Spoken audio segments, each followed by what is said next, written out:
today's episode, we are going to be talking varnish. So I have several paintings that I'm varnishing.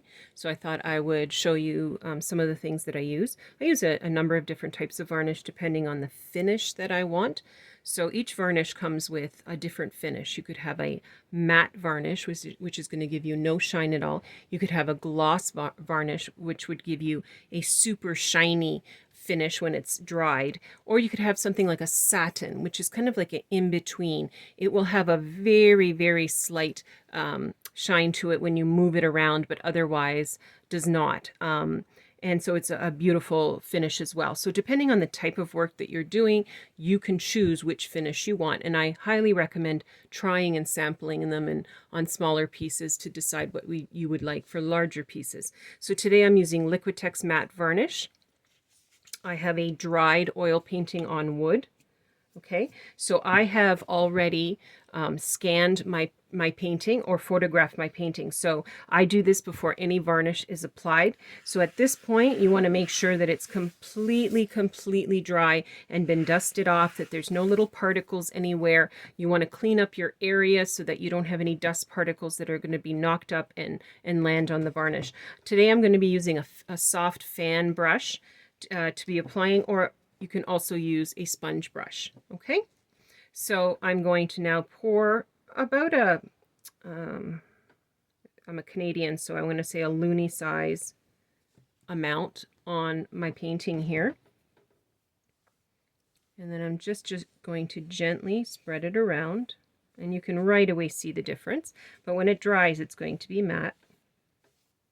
And I've already signed it. I forgot to mention that. I have already signed it. So now the varnish is going over top of anything that I have painted. So some people ask, well, why varnish? What's the point of it if it's going to be matte anyway? Well, varnish protects your work.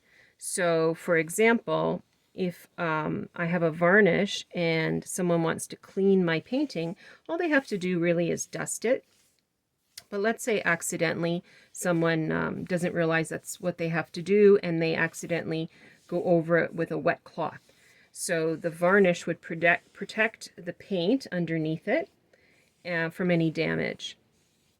Okay, there we go.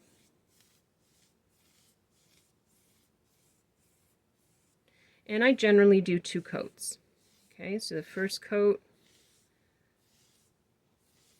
smooth it out.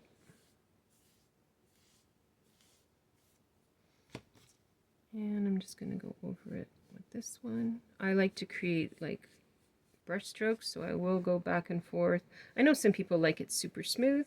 I like the impression of just a little bit of brush strokes in the varnish. It's not going to be super noticeable on matte though.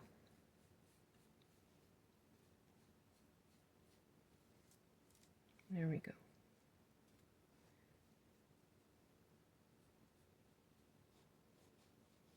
And let's take a look at it. So now I'll show you in the light. Okay, to make sure I haven't missed any spots. And that there's not major bubbles or anything that are going to dry that way.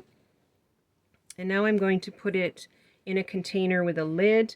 I don't use cardboard, I use plastic. I make sure I wipe the plastic container and the lid before putting my work in it, and then I will leave it to dry for a couple of days. And depending on the temperature, I know that may seem silly, but sometimes the temperature affects drying of different art products. So I try not to do this when I'm in a rush for anything. Okay, there we go.